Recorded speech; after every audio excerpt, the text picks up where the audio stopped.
Hi, welcome to Atheist Edge. I'm Sam. I'm Courtney. And today we're going to be talking about can neuroscience explain spirituality? I do want to mention first that we're not necessarily talking about hardcore proof. It's just going to be an exploration of potential explanations of spirituality. So just starting off, just defining some terms, what is spirituality and the mystical or ecstatic experience? You can find a lot of parallels in many religions. For instance, in Christianity, you've got the Gnostic traditions, Desert Fathers and Christian mystics. But in Judaism, you've got Kabbalah, and Islam, you've got Sufism. And then there's real obvious parallels with Buddhism and Hinduism as well. And these, a lot of these traditions assert that there's a spiritual reality above and beyond that we can have access to through mystical inner access. And it points to that human beings have a spiritual component and that we're not entirely material. Yeah. Have you had any experience with these kinds of thoughts before? Well, in my studies, it was really interesting to kind of look at the range of experience that people can have. And so you have the typical experience of the kind of the human lifespan that is, you know, statistically within that center bell curve of the typical person, and their typical lifespan incorporates this range of experience. But but as we get further into neuroscience in our modern times and modern studies, we really see that there's a really big range of types of human experience that are possible, that can be linked back to just the matter of the brain. Right. And so the human experience that people kind of attribute to supernatural causes that they would assume have to be explained by supernatural causes because they can't be explained by naturalistic means. As we get further into neuroscience, we learn that more and more of those experiences can be explained by naturalistic means. Yeah, exactly.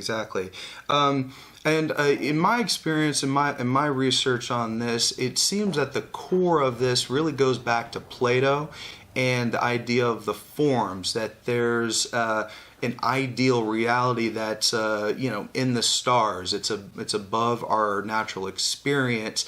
And for instance, there's a form of the chair, and that chair, a physical chair, is referencing that idealized form. And the same thing holds true of people, that there are forms of people existing as souls and spirits out there, essentially in space, whenever you consider the ancient metaphysical cosmology. These ideas led to the development of Christianity, and you can find echoes of it in the New Testament, for instance, where in John, where it talks about the Word, and the Word was with God, and the Word was God. So there are echoes of it, and it later leads into Christian mysticism with the ascetics who would go into the desert and meditate for different purposes. Sometimes it was for purity, separating from the world, but there's the idea of unifying yourself and your spirit with God. For instance, in Gnostic Christian belief, which was going on around the time of early Christianity, they believed that the spiritual realm was the real realm, and the physical reality was actually evil, and it was from there that you find sin and fallenness and death. And so then from that you get ideas that Jesus, because he was God, couldn't actually be physical, and so you get different explanations of the New Testament story.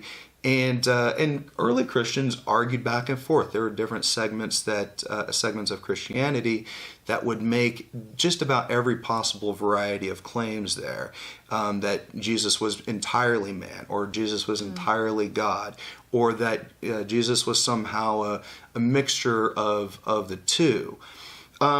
Now, as far as getting back to neuroscience and the brain and how it touches on mystical experience, can you tell us a little bit about some scientific studies that relate to brain function and mystical experience? Well, for one thing, you have the derealization diagnosis and the depersonalization. And those are part of a spectrum of dissociative disorders? Right. Well, yeah, you have things like DID, dissociative identity disorder, which falls under that umbrella.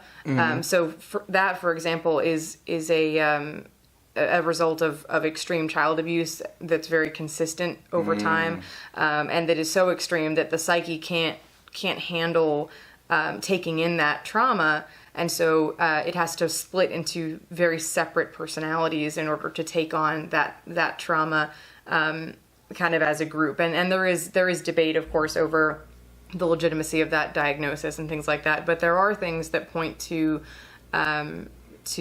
it having to be legitimate based on what's humanly possible to fake and what isn't.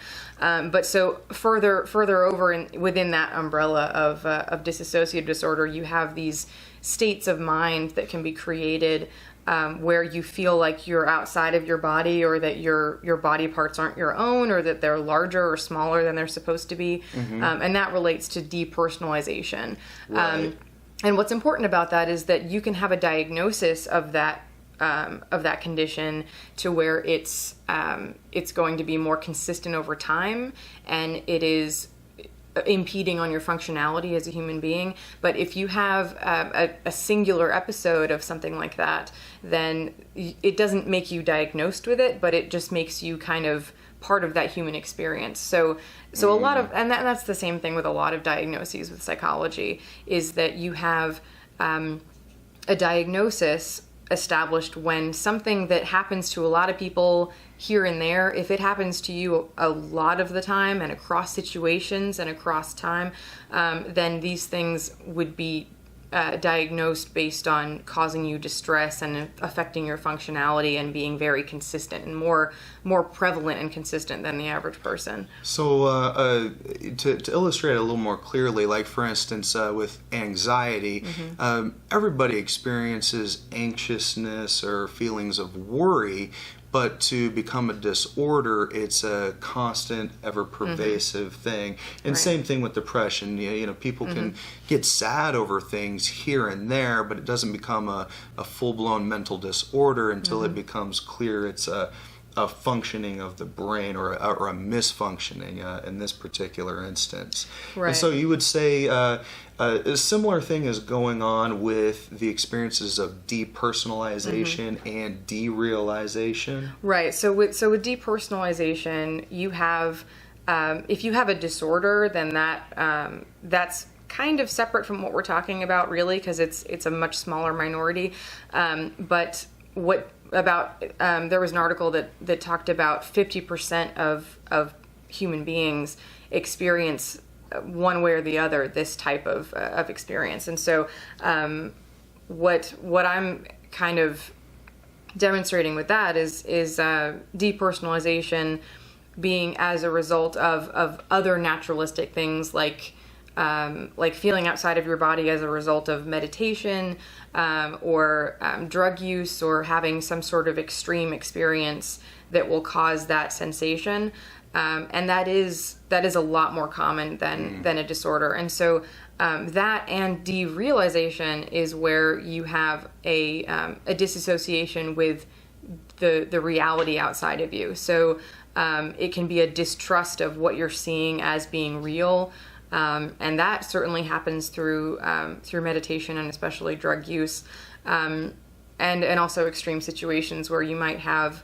You mean like extremely stressful situations? Right, and I think it's a common thing with mental illness where you have a a question of what is real, because you're like in schizophrenia, you have hallucinations, you have these things that make you question reality and what is truly real and what is just what the doctors say is real, or what you perceive as real.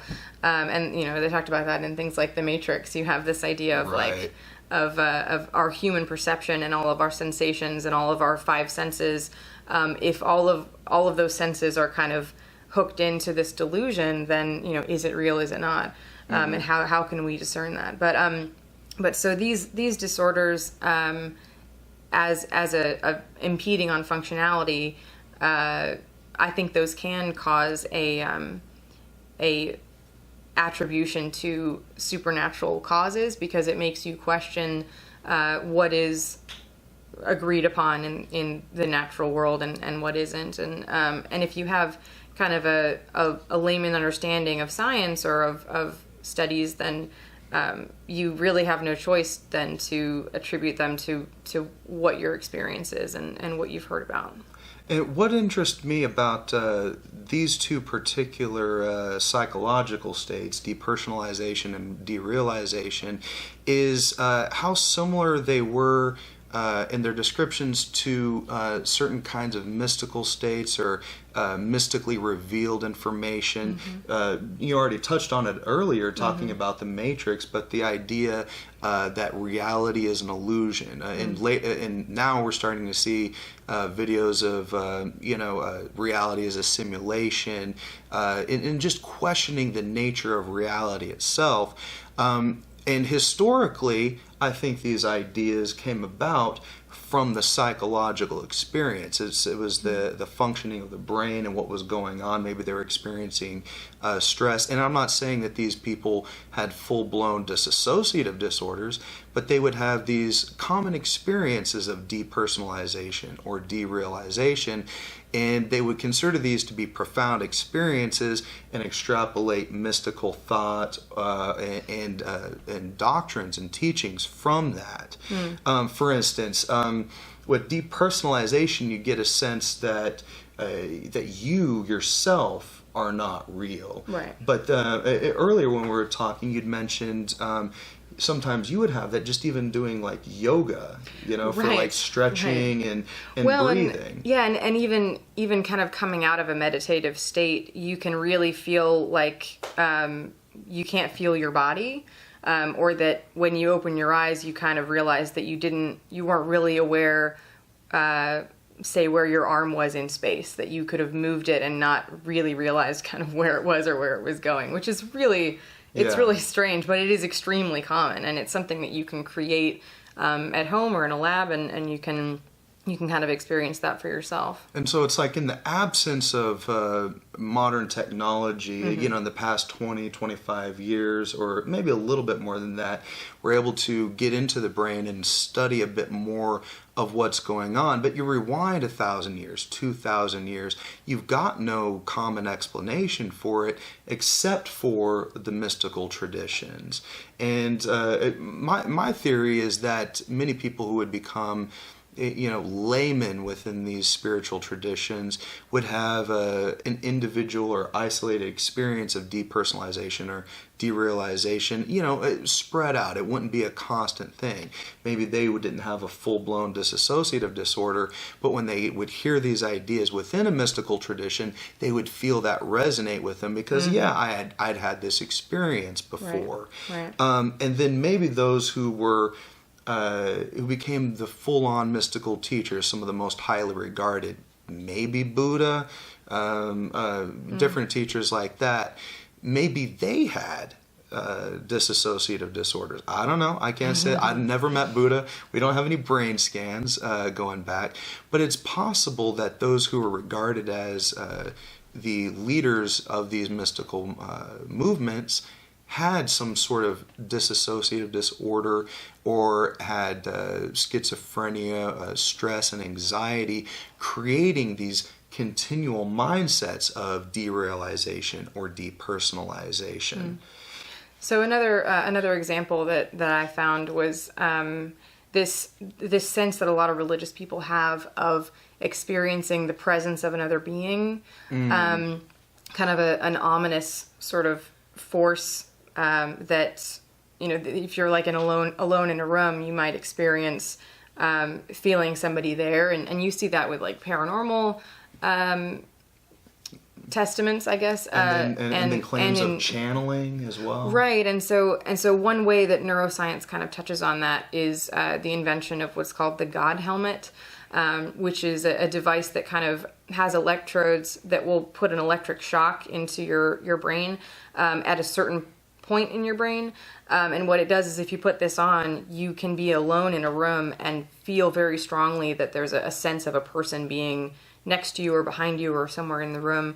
And so it's just an example of how the human experience, the range of human experience that we can have is extremely vast. And I think it's more vast than what people believe that the brain can produce. And so what it's an example of is that you can recreate that sense in a lab and control it and understand its source. And so it's creating that sense from just the brain matter and manipulating the brain matter to create an experience of something that a lot of people would attribute to a supernatural being. Right. Now, is there a connection between fear, stress, cortisol response, and religious belief, or certain beliefs that are based upon fear? Well, yeah, I mean, I think that there have been studies about if you take away the fear response, then you will reduce religious belief, which is, you know, it's kind of a big study. And there's because it was in UCLA last year. Yeah. And they using magnets similar to the God helmet or something like that. Yeah. So what they do is they do a test on your religious views and your even immigration views of like fear of the other. So xenophobia. Right. And so what it does is they'll measure your views on that, and then what they do is they stimulate a part of the brain that will kind of shut off your fear response, and then test you again. And so what it does is it shows that, or it suggests, of course, that you. If you bring fear down, the fear response down, then religious belief gets reduced, which is really interesting. And people make that argument a lot of, you know, there are no atheists in a foxhole. That I think and of course, you know, atheists, myself included, debate that, you know, because the presence of fear doesn't necessarily create a belief in God. That takes a lot more other factors and things like that. But what it is suggestive of is that what is sustaining religious belief can be linked to the sense of fear, like a fear of death or a fear of general safety. And another point, just personally, I've experienced this kind of living in a place by myself, and feeling this fear of the unknown and this anxiety of things happening because I'm very vulnerable or feeling very vulnerable in that place. And I have had that direct thought of I really wish there was I still had my religious belief sometimes, just because it'd be nice to feel like you could pray about it and feel safer and feel like there's this kind of protective circle around you and your home and your pets and things. But certainly that doesn't make me actually believe in the validity of that. It just makes me realize that it is one kind of string holding up people's religious belief, that it contributes to them at least wanting that to be true. Yeah, and there's other reasons to be interested, though, in mystical experience, whether or not you are religious, because it is a function of the brain. It can be studied and it can be known. You get guys like Sam Harris who suggest that there are things that we can learn from the meditative traditions about ourselves and the way our brains work. Where I kind of part ways is that thinking that those kinds of experiences can teach us about reality outside of us. Right. Really, it's more about what's going on in the brain, and because it's a neurological phenomenon, that's why you have similarities and consistencies of teachings across millennia and across religions in these different traditions. The kinds of meditation that they do, the different practices, and the content of their teachings, that you are one with the universe, or that you are an individual, but you melt away into the sea of consciousness, like in Hindu thought, or melding with the oneness of God, like you'd find in certain aspects of Christian thought or Sufism or Kabbalah. And so, but these are neurological phenomenon, not evidence of something real outside of the brain. It is real in the brain, but it's not. There's no content of truth about outside reality. Right, and I think that the scientific community is open to being proven wrong on that, but it's I think that's the distinction with the scientific community, is that it's open to new evidence and it shifts its view based on how evidence comes in and new information. But it is important to realize that that you don't necessarily need to attribute it to something that is informed by your previous perception. So if you have some sort of transcendent experience, and you've been raised in the Buddhist tradition, you're a lot more likely to attribute it to being related to Buddhism than you are to, say, Muslimism or Christianity, and vice versa. So it isn't to say that atheists don't have these experiences just as much or just as commonly, but it is to say that that what we attribute it to is more naturalistic, and that doesn't make it any less significant and amazing for us to take into our lives and grow from. But it does. It does happen with Christianity. It's often used, these transcendent, unusual experiences are used as evidence for keeping someone's faith, and they'll present that as, why are you a Christian?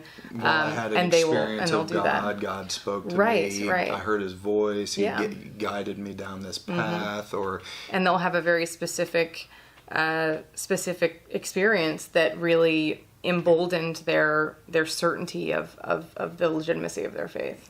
Right, absolutely. Thank you so much for joining us on Atheist Edge. Again, my name is Sam. I'm Courtney. And check out our links below. We're on Patreon. Got a lot of great stuff coming up for you guys.